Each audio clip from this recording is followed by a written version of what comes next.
Good afternoon and welcome to this webinar provided by bobwillisonline.com. We're also welcoming delegates from SMTA or attending from Europe, US, Mexico and Canada.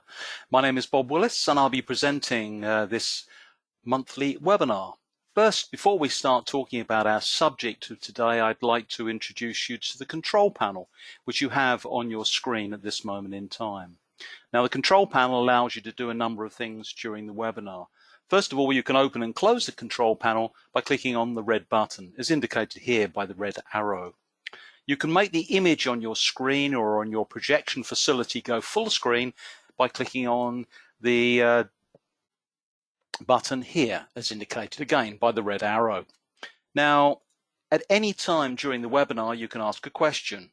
Now, we'll answer the questions at the end of the webinar, but sometimes it's easy for you to actually ask a question partway through, or perhaps a colleague, if you've got somebody else in your conference room with you who wants to ask a question, then just type it directly into the control panel and we'll deal with all of those questions at the end of the webinar this afternoon. So just type them away and we'll come back to them a little bit later on. Now, if you have any technical problems, please use one of the telephone numbers provided on your registration and reminder emails. You'll also need your webinar ID number and access code, which was on your email. It's not possible for myself, the presenter, to assist you during a live presentation. I may be good, but I can't multitask two jobs at once. Just a reminder that as the internet is under considerable pressure at this time, in your area, there may be some slight slow bandwidth problems, so just bear this in mind. And if you have any problems at all, the best thing to do is simply just log in again to the webinar. At the end of the webinar, we have a couple of survey questions, and it's just about the content of the webinar, what you wanted to hear, any other issues you'd like to highlight, or topics you would like to hear about in the future. So just take a couple of moments to complete that. And we will be sending you a copy of the presentation material directly after the webinar this afternoon. So please just bear with us, but as I said, it should be out just slightly after the end of the webinar. But please check in your junk folder just in case it's sitting there rather than worrying that you haven't received the slides. Just a reminder on how our events work. So me, a little bit about my background first of all. I've been involved in electronic manufacturing all of my working life, in manufacture, in the manufacture of printed circuit boards, assemblies, testing, quality control, and obviously training, because I've been doing that for the last 30 years internationally for a number of different organizations worldwide. But doing webinars is simple for me and hopefully useful to you for events like this. So that's just a little bit about my background involving me in electronic manufacture. In addition, we do a webinar every month. We also do webinars on demand, and we also have our archive webinar folder. So again, if you're interested in any of the topics coming up, any of the topics we've presented in the past, or if you want a particular topic just for your team, or perhaps for customers if you're a supplier to the industry, we're more than happy to look after that for you as well. So, in-process inspection and defect monitoring and comparisons. Well, first of all, let me just explain one methodology that you can use for in-process quality control. It's something I've used many, many times over the years. So if you're setting up any sort of in-process quality control within a company, the first thing you need to do is define the step, the process step, whether it be putting sticky labels on a box, whether it be printing solder paste, whether it be reworking, whatever it might be, you've got to have a basic description. And that description is then used to train staff. And it is there as a reference for quality audits. So you've got something which says what will be done and how it will be done. The next thing, you must have some sort of criteria. So does the label on the box have to be accurately positioned in a particular area for scanning or for some other reason? If it's solder paste, do we accept its on the pad, halfway off the pad, what's the criteria? So you need something for use as a reference for quality control. And then you need to define what's acceptable, what's ideal, and what is unacceptable. So if you've got, let's say, placement of components on a printed circuit board, you'll have criteria for placement, because we all know whether they're actually going to stay in the right position or not. So having some basic criteria for sample inspection is important, in my opinion. And then next, we inspect the product, a number of samples to verify that the process is in control. And we obviously should log any defects that we found to see if they're repeating over a different shift with different production lines, etc. Now, what you should also have is something which guarantees some action. So if the product, the process that you're running, doesn't meet your basic criteria, obviously you're going to stop the process. But if it's continuously acceptable, i.e. it's just marginal all the time to your standard, you should have some form of mechanism. And the mechanism that we used to run, and I have implemented in companies, is warning notices. If you don't fix this problem within a certain period of time, then the process stops.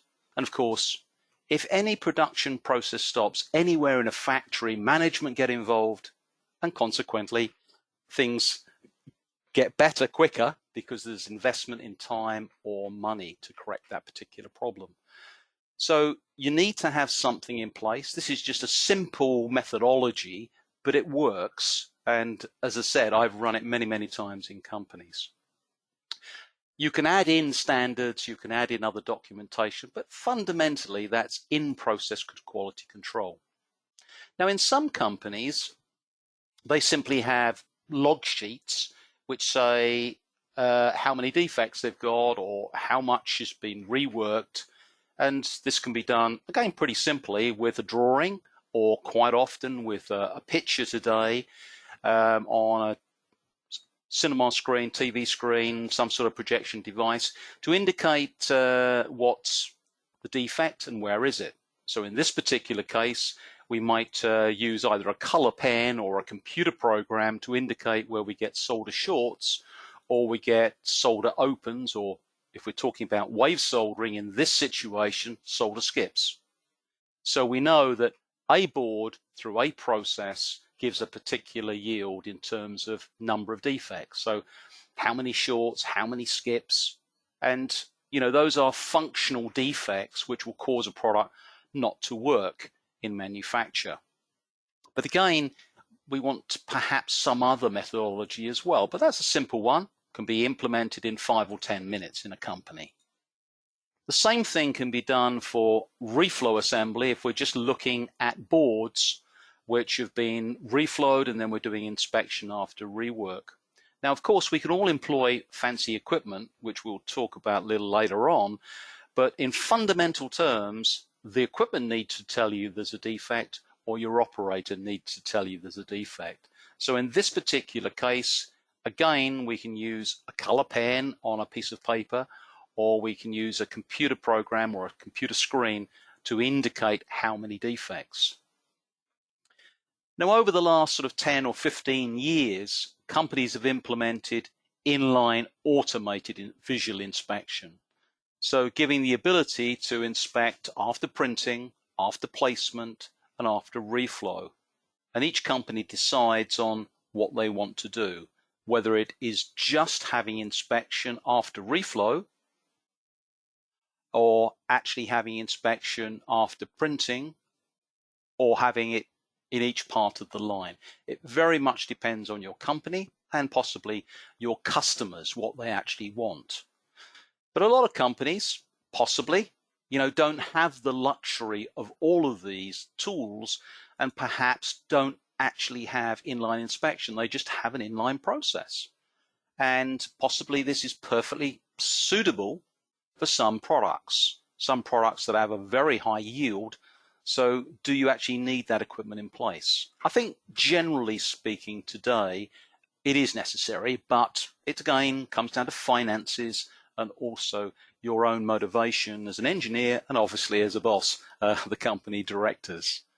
So we can implement automated inspection, but fundamentally we're still looking at the same things as we would look at visually. So we're looking to see if solder paste is on the pad, off the pad, if it's incomplete or there's a variation in height. In terms of automatic optical inspection, where we use AOI, again we're looking for parts present, parts missing, the shape of the solder joint, the volume of the solder joint possibly, and of course whether there is shorts or opens. So again, we're looking at the same things, but we're doing it automatically. So if we consider a full production line, as I've already indicated, SPI, AOI, and then AOI after reflow, and possibly X-ray inspection, AXI, as some people abbreviate it to. Again, that is another part of the process that some companies want to implement some form of process control and benchmarking into. Again, we can talk about that during the question session. So if we look at AOI, automatic optical inspection, we have all the information from the design program, the component definition, what it is, where it is, and then any defects that come out of that process would be indicated. So if you've got shorts, opens, missing components, etc., they will all be indicated based on the program and the criteria that you've put into the system. So you need to learn the system needs to learn from you to give repeatable, accurate information. But again, it's still going back to what is a good solder joint. You've got to tell the machine doesn't know by itself. So if we look at SPI, there are lots of SPI systems on the marketplace today. You will do your evaluation based on your budget, and you will look at the performance in terms of coverage, paste coverage on a pad. And this is based obviously on the pad size, the stencil design aperture, and the criteria you want to apply to the process. And it's becoming more and more common in manufacture today. This is just one on a production line I was running a couple of years back. Now, from that information, we get solder paste volume, solder paste height, and height variations, and you decide on what is critical to you and what is critical to certain components, because some are more critical than others. And you see in these ones, this is trials conducted on 01005 packages, where we were looking at different types of stencils and different stencil thicknesses. This is just some raw data out of a machine. And here we've got it for 0201s. All of these examples were from a production line that I was running at Productronica, where we were looking at comparing different measurement systems. So that's just some numbers. But let's not get hung up on the how we do it and the numbers. Let's again go back to what we're trying to do, some of the basic things. So again, just as an example, a system, automatic optical inspection, we're inspecting boards and we're gathering the data to look at the end results as we review the data. And again, this was part of a production line I was running where we had groups of boards with known defects in and defects which were unknown, and we were comparing the repeatability of the machines, which is probably what an engineer would normally do if he was evaluating machines and seeing which machine to consider for his own production line. So let's sort of step back. Everybody talks about defects and they want to go back to the basic defect and they want to be able to compare product, process, production lines, and 9 times out of 10 people talk about PPM, parts per million opportunities, or DPMO, defects per million opportunities. Now, sorry guys, it's the same thing. PPM was the original terminology used many years ago in Japan, parts per million opportunities. DPMO, although absolutely correct, the same thing is meant, but IPC decided that they would call it DPMO as opposed to just parts per million. Same thing, doesn't really matter. Percentage failures in a production environment really isn't that meaningful, and it's not really transferable between different companies and organizations. So I feel that the PPM, as long as everybody is measuring the same thing, is much more meaningful.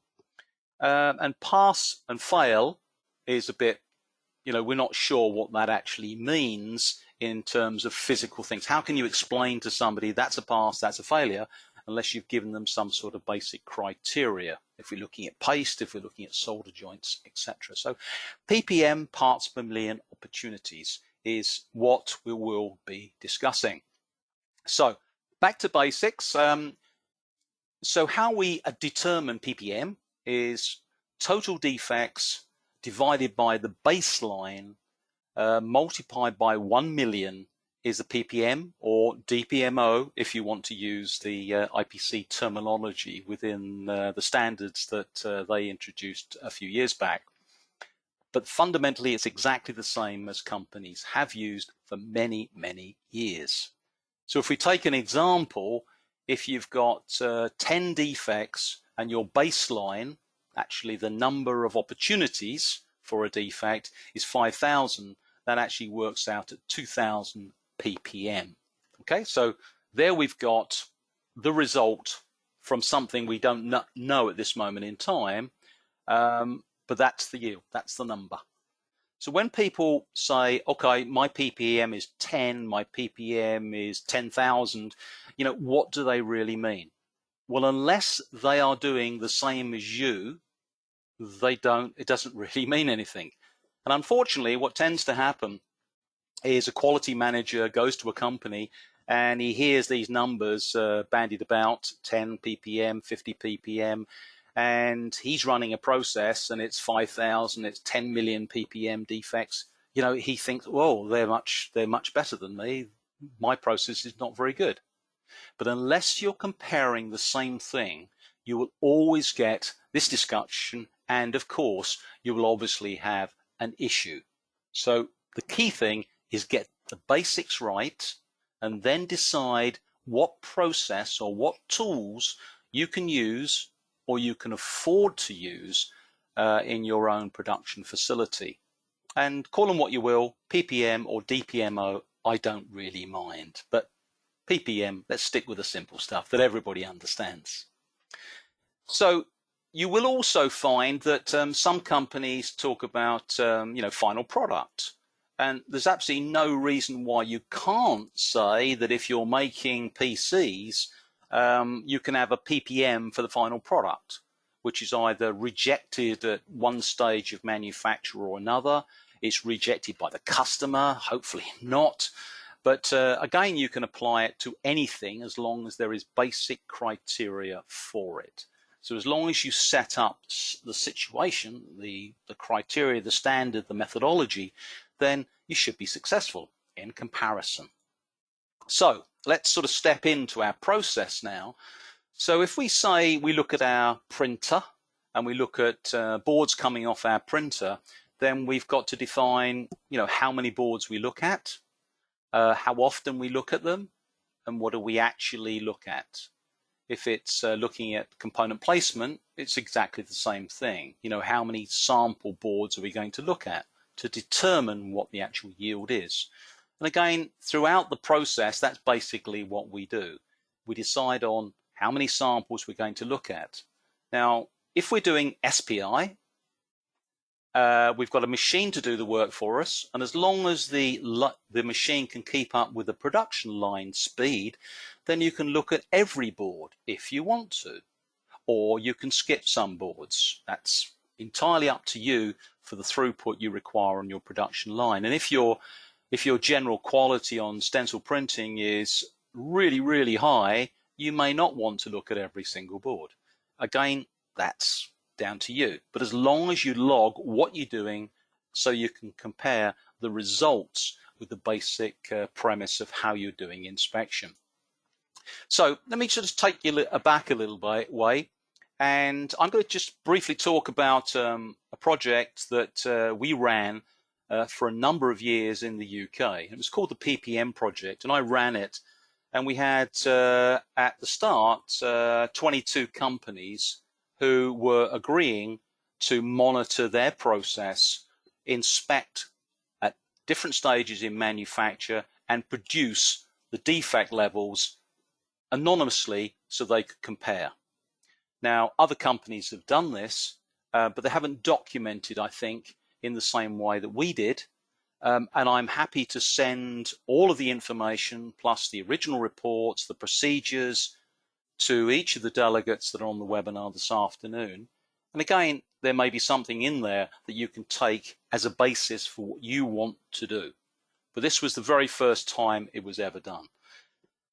It was done in the US as well, and I'll talk about that a little bit later on. So basically, if we look at defect opportunities for printing, it's the number of apertures printed. That's what you would use as your opportunities. If it's placement, it's components placed. If it's adhesives, it's the dots dispensed or printed. If it's reflow, it's the number of solder joints. If it's wave solder, it's the number of solder joints. If it's selective, it's the number of joints soldered. Now, if we're talking about the level in the American project, which I'll talk about later on, they were working to level 2. Just want to make this clear, working to level 2 of IPC.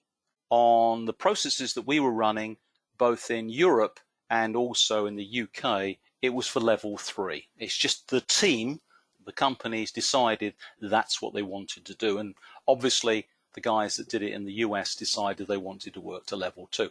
Absolutely no problem. As long as you know what you're doing and what you're comparing with, you can compare with other companies. So that's the basic things we're using, and this is no different to what it states or suggests in the IPC standards. However, it's not specific about certain areas, whereas we've tended to be specific, not saying we're right or wrong, just saying this is what we're going to do, this is how we did it. And again, you can make any modifications you like. Now, if you're using jetting technology as opposed to printing, again, let's make it simple. It's the number of pads you've jetted, not the number of dots you've put on a pad to give the volume of solder paste you want. Anybody who's doing jetting technology knows this. It's the number of pads you've jetted. And if you're doing side 1, number of solder joints. If you're doing side 2, it's number of solder joints reflowed on side 2. Because what you're interested in doing is the yield from the total process of a double-sided board. That's fine. But you also want to differentiate is if you've got more defects on side 1 or side 2 of your process. So again, separate it out. It's not difficult to do. It's just a good idea to have it, but you can configure the results and report it in a different way later on.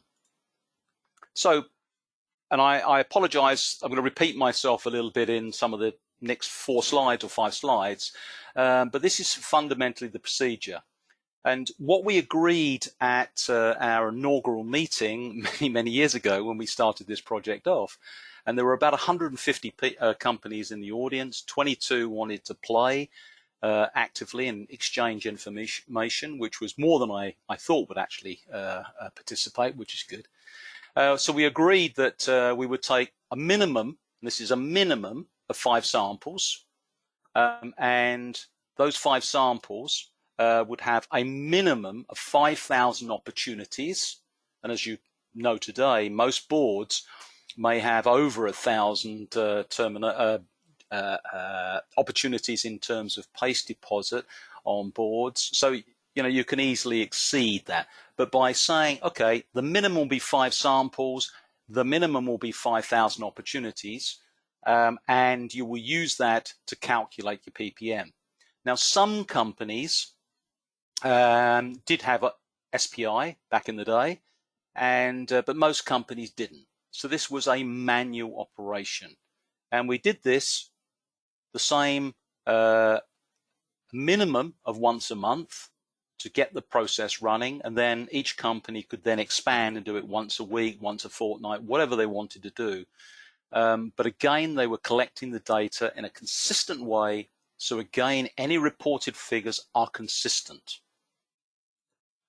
Same thing with component placement.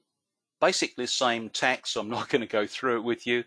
And if we talk about reflow, it's the number of solder joints reflowed. And as I said, if it's side 1, side 2, you can consider that separately. But fundamentally, reflow defects divided by opportunities, multiplied by 1,000,000 gives you a ppm level. Same for wave soldering process, and it would be the same for selective soldering, or basically any process that you were running in your production operation and wanted some sort of comparison with. Now, the thing about selective, this is only a suggestion because it wasn't included in our PPM project originally, is that you tend to find that there are much fewer through-hole joints selectively soldered. So I'm suggesting that you could actually perhaps have a lower minimum number. If you wanted to stick to 5,000 and do a lot of inspection of through-hole joints as well, then that's fine. But again, as long as you report it, then you can compare the information with other companies fairly easily. So just to get this through, here's our board. We print paste. You've got 191 pads, paste apertures on this sample board. So there's the number of opportunities. We've got 12 components in this simple example, just to go over the text that I previously showed you. And we've got 191 solder joints. So again, what we have to do is increase the number of boards in this particular simple example to give us a minimum of 5,000 opportunities for sampling. Again, if you want to change it and do it slightly different, that's no problem at all. As long as you're using the basic process, then you're going to be able to compare yields with other organizations, other companies, and possibly your suppliers. If we talk about through-hole, then in this particular case, we've got 14 components, 72 joints, and it depends on whether you're going to be doing selective soldering, wave soldering, or you're using a pallet to mask certain components. That would be the difference between the board and what you're actually soldering. So as long as you're comparing like for like, there's no real issue. Now the next step, and some companies have gone in a different direction and said, okay, your boards are more complex because you've got fine pitch. These boards are quite simple. So what we came up with is a technology level. And there are different technology levels for the boards. So when we talk about saying our ppm is 1,000 ppm, we would say technology board 3. So the level. And again, we illustrated the level of the different technologies. And you could go and add another technology level on if you wanted to, but we fundamentally thought this was the best thing to do. And that was the simplest thing to do. If you look at the use of AOI, automatic optical inspection today, obviously you could look at all of the QFPs, QFNs, the ultrafine pitch, and just pick up on defects related to components. But I'll tell you about one of the issues about that a little bit later on. So we went along the technology level, saying that what level of technology is being used in the product. And this seemed to work reasonably well, although most companies were actually all doing the sort of pretty much the highest technology boards at that time. So if we look at through-hole technology for the wave soldering process, then this is an example of what we would say would be technology 1, i.e. just through-hole. You may have some selective for some reason, but basically it's through-hole. which should be fairly straightforward for most companies today. Level 2 for a wave solder product is where we've got a mixture of surface mount and through hole, but we're only talking about passive components. So we're talking about resistors, capacitors, and through holes. So this would be a level 2 product for wave soldering. And if we looked at a mixture of SOICs, chip components, and SOT23s, then this would be a level 3 product. Basically, because the SOT23, in terms of wave soldering, if the design is not right or the process is not right, is the one component that shows up a bad process very, very quickly, much more quickly than any other part on the printed circuit board, and hence using that as a level 3 complexity level for wave soldering. Of course, you could have a QFP on there, which would make it even more complicated, but I tend to try and dissuade design engineers using those parts for wave soldering. There's always a better way of doing it. For surface mount, a level 1 product would be surface mount passives and active components down to 50 thou technology. And again, still currently you will find a lot of products which are just using fairly basic surface mount products, which is what we consider to be level 1. If we look at the next level up, level 2, then we're starting to look at finer pitch. So this would be down to 25 thousandths of an inch. So pretty much any QFP would be at least 25 thou pitch, and the product could include intrusive reflow if it required, as some of the companies were doing intrusive reflow. That's why we put it a level 2 product. And for level 3, this would be surface mount below 25 thou pitch or 20 thou pitch, include intrusive reflow. So this would be a level 3 product. And then a level 4 product would include everything else. So this would be BGA, QFNs, and all the fine pitch parts as well. Now, the one thing that is obvious, I'm sure to you, is that we can't optically inspect manually BGA CSP parts. So you have to have either the method of using optical measurement, optical inspection underneath the device using some form of mirror system, or you use an X-ray system. So again, you're adding in more complexity to the process, but again, that's perfectly feasible. And because there are standards available for each of these products and these solder joints and the methodology on how you inspect these parts, you know, that's perfectly reasonable as well. At the time, when we were originally running this project, only 5 out of the 22 companies were using area array packages, and they were using X-ray to inspect those solder joints. So the next thing is that you've got to have some sort of data collection procedure, and it was pretty straightforward. The results were calculated from the ppm, from the product, and each company provided this information on a monthly basis to me, the organizer. And because obviously companies don't want to know whether they're good or bad, well, they do, but they don't want their competitors to know whether they're good or bad, I was the only person who had the data, the information, and it was provided to me anonymously. Well, obviously I knew where it came from, but nobody else did. So we had a procedure in place. The inspection standards were defined, i.e. IPC level 3, and where there was no standard, where there was no reference, I created it and provided it to the companies. So if you step back a few years, there was no criteria originally for solder paste deposits. There was no criteria for stencil printing in the IPC or SMTA world.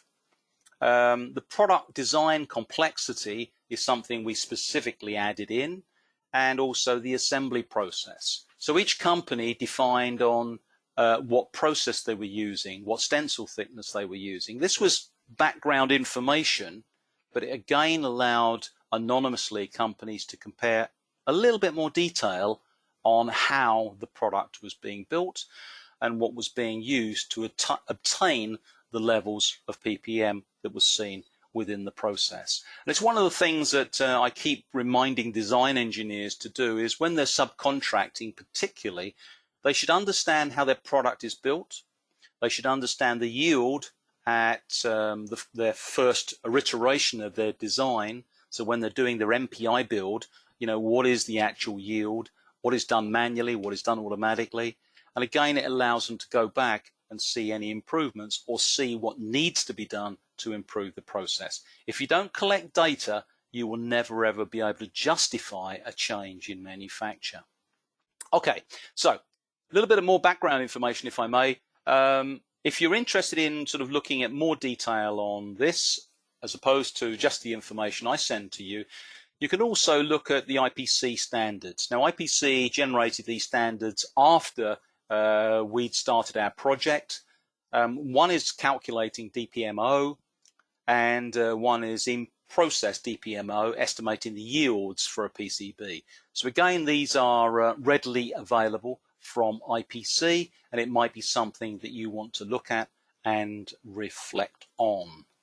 So let's just take a couple of examples first of all. This is a simple project that we were doing, and specifically on new surface finishes with one particular company. So we were looking at different surface finishes, and this was real results calculated or found from one inspector who looked through countless boards when we were doing a trial. And we were simply doing a trial on different surface finishes. And as you might expect, back in the day, when we were printing or stencil printing boards, then all the flat finishes gave you pretty good yield. But when you looked at hassle, hot air solder level, then the actual printing defect level was considerably higher. And today, if you've got a good hassle process, you'll get consistent solder coverage on pads, or you should do, if your PCB company is doing a good job for you. But still, you can get variation, but nothing solders as well as solder. So solder level boards are something that you might want to consider. Again, a lot of people go for the simpler option of nickel gold as opposed to some of the other finishes. If we look at placement, again, you can see that placement had an effect, and again, much the same thing, where you've got variability on print because of different volumes of solder on the pad to start off with, then you're going to have an impact on placement as well. But when you then look at some of the other results for reflow, double-sided reflow, and then wave soldering, you can see obviously how the ppms grow. So that's just an example of using these procedures on a board for different surface finishes to compare results. Again, pretty straightforward and pretty simple. So just to reflect, this was something that we got these 150 companies together originally. We launched it at a major exhibition, and then from that 22 companies participated in this project for all the years that we had funding to run this particular project. So all of the information I'm going to provide to you as a reference, and again, it's something you'll find useful, and perhaps there'll be something in there that you can take forward. So let's just step back now. For the inspection criteria, we used IPC level 3 for all of the information that you'll see talked about in my presentation. And this is where you will see there is a difference between the yields that was seen by the American project as opposed to our. Our levels were higher, and the reason being that we were inspecting to level 3, theirs were much lower, they were inspecting to level 2. Now, I'm not saying there was anything different about the quality of the product, quality inspection, but inevitably, if you're looking at a higher technology level or a higher criteria, you're going to see more defects. that is just what will happen. And that's why contractors generally charge more for level 3 product inspection than level 2, which is standard within the industry. So I said earlier that where a standard or criteria didn't exist, I created it for the project. So back then, there was no criteria for printing of solder paste on pad. So we can all argue what I've said here is either correct or incorrect, but this is what we chose to use. And that allows us to at least have repeatability within the project. So today, if you've got SPI, then this would all be done for you. If you've got a printer which has inspection or 2D inspection capability, then area of coverage, again, would be something that some printers can do for you as well without the addition of SPI. But there's the basic criteria, which you can think about and discuss yourselves when you receive the slides. So we did this for all of the standard components, and we also did this for area array packages as well. So some basic criteria, fairly easy to understand, and that's where that criteria was generated and came from originally. So now, just so you're aware, there is an IPC standard. It was issued in 2012. It has recently been updated, so there is a newer version of this. And this is the basic criteria for printing, paste deposits, paste defects, etc. So again, if that's something of interest to you, you can always look out for it and pick up a copy. And they have put criteria for different classes. So class 1, 2, and 3, what's acceptable, what's not acceptable. And this is the sort of information that needs to be put into your SPI system if you're going to use the system to inspect to the IPC criteria, rather than the criteria that's actually in the machine when you get it from your supplier. And that's true of all solder joints, etc. You have criteria there, but you've got to change or modify it to be in line with what your requirements in manufacture are, or what your customers insist you actually use in manufacture today. So just to step back for a moment, and just to give you a feel for the other information that we gathered so we can compare process, and what I believe personally that you should gather if you're, let's say, working with a subcontractor. So if you're interested in comparing yields in the future, you need to understand what's the same in your factory as opposed to another factory or a second contractor. And I've listed here, printer type of stencil technology being used, stencil thickness, framed, frameless, all the sort of standard stuff related to each of the process steps. So we've got stencil printing information, but of course we can then go on to all of the other steps in the process. Is a company using reflow with vapor phase? Are they using nitrogen with their convection system? All of that sort of stuff. Then you're comparing like for like. If you don't understand all the detail, then it's difficult to compare. So onto the American project. This was run by INEMI, and these are some of the companies that were involved in this particular project. And they also referred to the DPMO because the IPC standard had recently just been introduced. So DPMO, but same thing, PPM, DPMO, exactly the same thing. If you're one of these companies, then, or you represent one of these companies or work with one of these companies, you may know of the reports that came out from INEMI on this particular subject. But basically what they did is they looked at the companies, they looked at the manufacturing sites, the number of boards, and all of the specific data before collecting the information. And obviously they did it in a consistent, cohesive way, the same as we did with our particular project.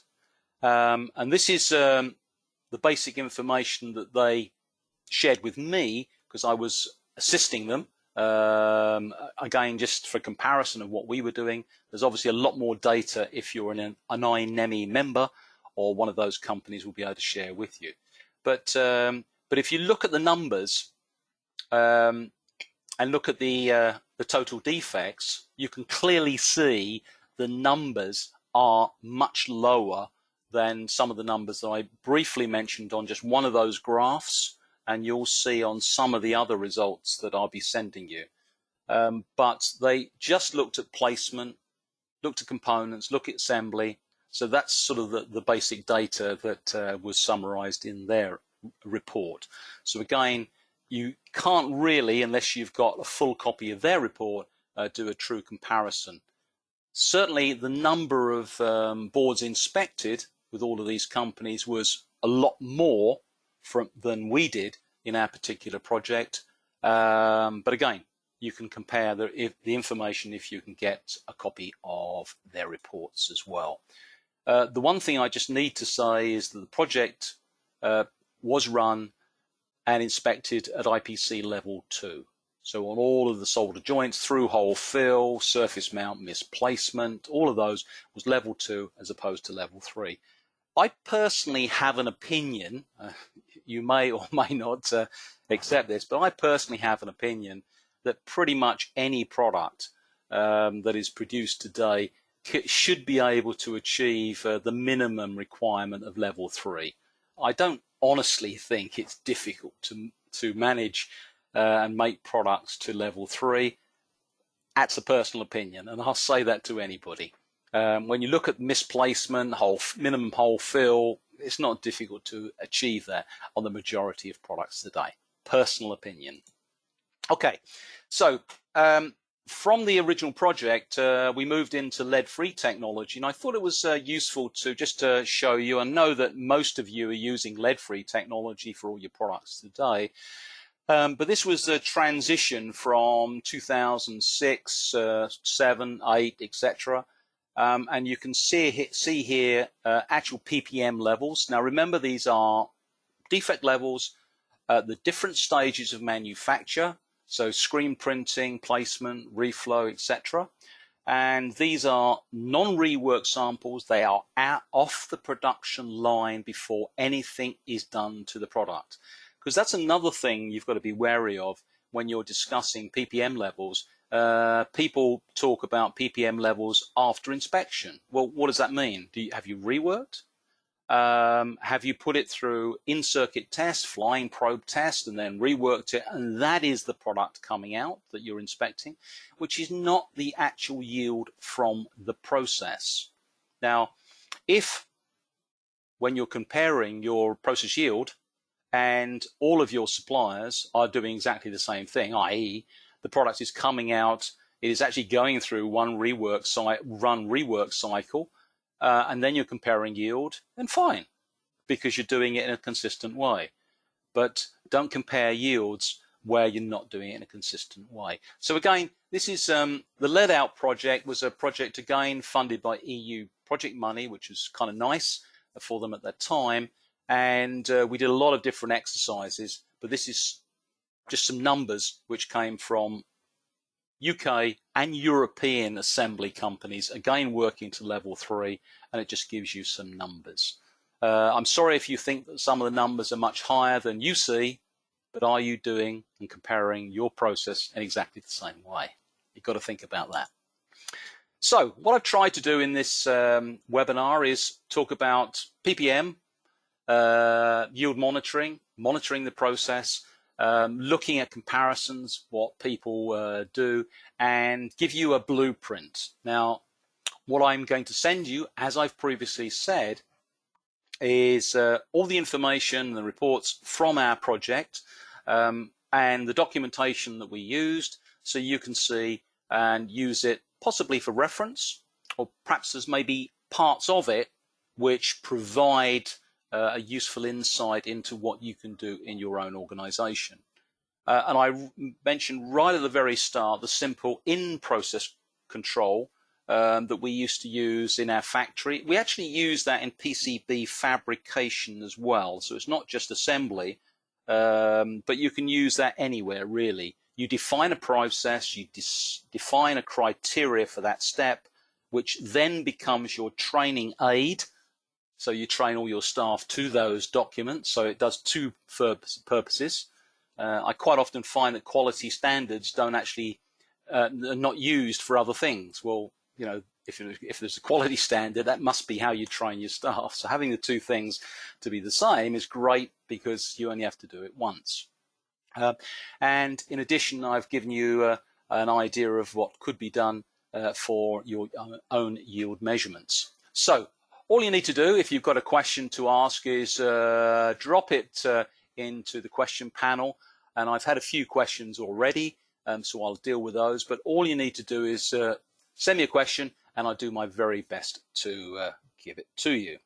Okay, first question, how do you differentiate different stencil types? Well, if everybody is using, let's say, a 4 thou stencil, if everybody is using laser cut stencils, then theoretically, if an engineer has evaluated those stencils, the result should be the same in terms of solder paste volume and solder paste height. Now, if the process is not working correctly, i.e. somebody is using far too much pressure, if the surface of the PCB is uneven, then there's where you'll get your variation. So it's the variables that you've got to look at, and by looking at the defect levels, that will give you an indication of where to solve the problem. Last time I was doing a comparison between different stencils, as you asked the question, we were looking at laser cut, we were looking at electroform, and we were looking at etch stencils. Now, a lot of people don't talk about etch stencils anymore, but if you've got a good company who knows how to etch a stencil, and particularly as you're going down in thickness, you know, from 6 thou to 5 thou to 4 thou, etc., then etching a thin stencil is a lot easier than it used to be at 8 thou and 6 thou, where we got a lot of hourglass shapes in it. So the actual quality of the stencil can be surprisingly good and theoretically cheaper. And the only disadvantage is some companies obviously don't want to buy stencils that have been chemically etched because of the materials being used, and their concerns about you know, possibly the environment. They would prefer possibly to go to laser cut. But again, it's the quality of the stencil. So you must inspect the stencil, you must audit the stencil manufacturer to what he's using. But yes, certainly on this production line I was running, the etch stencils were performing just as well as the sexy, more expensive stencils. But again, all comes down to the quality of the product. Next question, how can you incorporate thickness measurement or height measurement with solder paste deposits? Well, again, that's something that's sort of become more and more important over the last few years. And I think that solder paste height and solder paste volume are the key things for controlling and monitoring a process. But area of coverage is something, again, which will give problems if paste deposits are slightly misplaced, etc. You get solder balling, solder beading is more likely.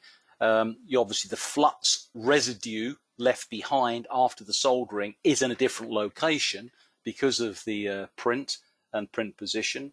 But you just got to think about how you incorporate measurement, i.e. paste height measurement, into your PPM monitoring.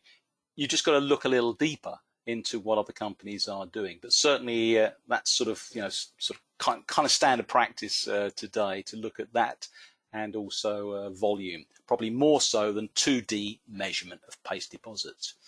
In terms of in terms of X-ray on BGA, what do we do there? Well, let's say you have a level 2 product and you haven't got any BGAs, that's fine. If you've got a level 3 product that you're going to be reflowing, then if you are not going to do X-ray because you haven't got the capability, then you do not include the solder paste pads into your solder joint assessment. So you printed it, but you haven't reflowed it because you can't inspect it. Okay, so you might leave that out. But as long as you say that in your documentation pack, so everybody can see it, and there you've still got a good comparison. But it's a very fair question because not everybody has X-ray inspection. A lot of companies sub out their X-ray to a third party and do sample X-ray. And to be perfectly honest, I love to have an X-ray because there's lots of other things you can do with X-ray for counterfeit components, etc. But seriously, if you are being asked by a customer to have X-ray, if you cannot afford a good X-ray machine, that it's much better to have sample products inspected by another company. So let's say 10 samples from a batch of 100, 10 samples from a batch of 1,000, whatever you agree with your customer. And I would say that to a customer. I believe that I'm going to get better inspection capability with using an external source on samples rather than using an X-ray system which is not perhaps going to show up what I want. And that's the reality. You can spend £20,000 on an X-ray machine and it may not be able to show you anything apart from round black balls, and that's it. You really need to be able to tilt the board or tilt the X-ray system to allow you to look at sideways views, and ideally be able to measure ball size and ball size variation. Two significant things you need of an X-ray system. Next question. Did the companies find it too time consuming to do the sample inspection? It's a good comment. Some companies thrived on it and found that doing that number of samples once a week was just no problem whatsoever. Some companies did struggle. Some companies suggested that taking this number of samples was not relevant. And that's a fair comment, but that's why we said it was a minimum number. They could take much more if they wanted to. It's not a problem. But that's the only way you can have consistent comparison of information if you know how it's done, the way it's done, and the results based on the same standards. There was a very famous report written by a consultant in the US, and I think he used to charge, I think it was about $5,000, $6,000 for this particular report. And basically it was comparing ppm levels fundamentally, but all the boards were different volumes, different criteria. So I would have been disappointed if I'd spent the money buying the report. The methodology was quite good, but you know, the data wasn't there. At least with any of the reports you'll see today, hopefully all the data's there. Next question. Will I receive a copy of the slides? Yes, of course. You'll receive a copy of the slides I've presented and, of course, all of the other data pack. Next question. Okay, yeah. The Excel spreadsheet which listed all of the process parameters in terms of information we required, like what stencil have you got? Are you using nitrogen or air? You know, yes, that's in the data pack. The information on the processes, because it's obviously confidential, that's not there, but the procedures, all the procedures are there, and there are some yield numbers which are anonymous still, again there as a point of reference. So you can see how it was done, what criteria was used, and what the actual end result was. So all of that's there. So just a reminder, if you've got any questions, that's 8 questions, which is good. If you've got any more questions, just drop me a question into the box and I'll do my best to answer those questions for you. What about robotic soldering? Yes, it's interesting. We're looking at putting together a robotic soldering event in the UK with some friends of mine in the not too distant future.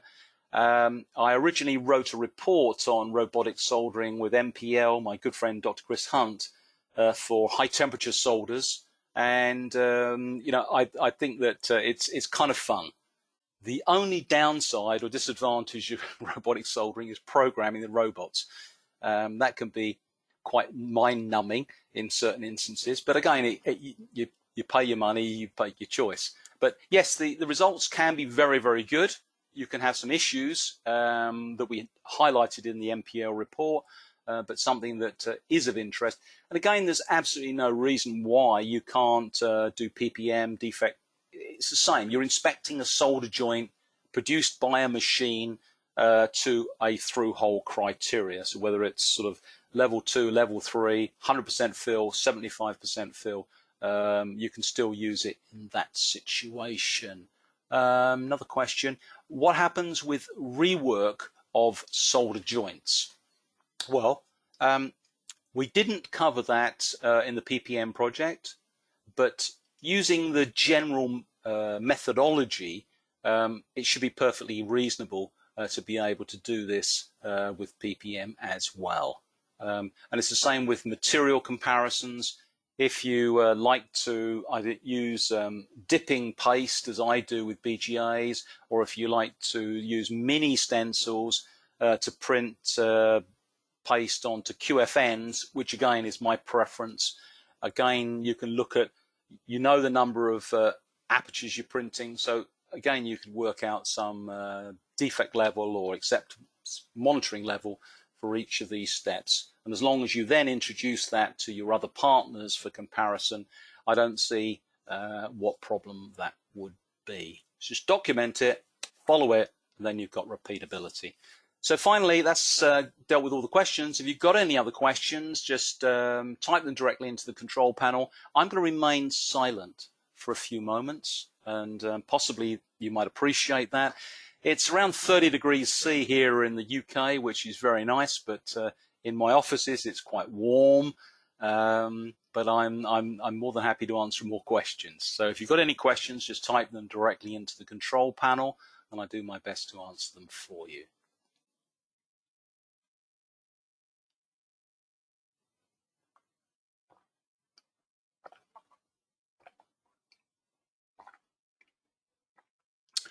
Okay, so that looks like that was the last question. So what I would like to say is thank you very much for participating in this webinar. If you just bear with me, in the next sort of hour and a half, you're receiving an information pack to your email addresses, and hopefully that will give you some background, and of course the slides that I've presented. Hopefully you've enjoyed this. Please join us for another webinar. We have one every month that I run, and I run other webinars for companies. If you want to consider those, just visit my website. And of course, hopefully you've enjoyed this particular session. Remember about the survey as you exit the webinar this afternoon. Any feedback is also useful, and I appreciate that very much. So once again, thank you very much, and good afternoon to you all. Good afternoon.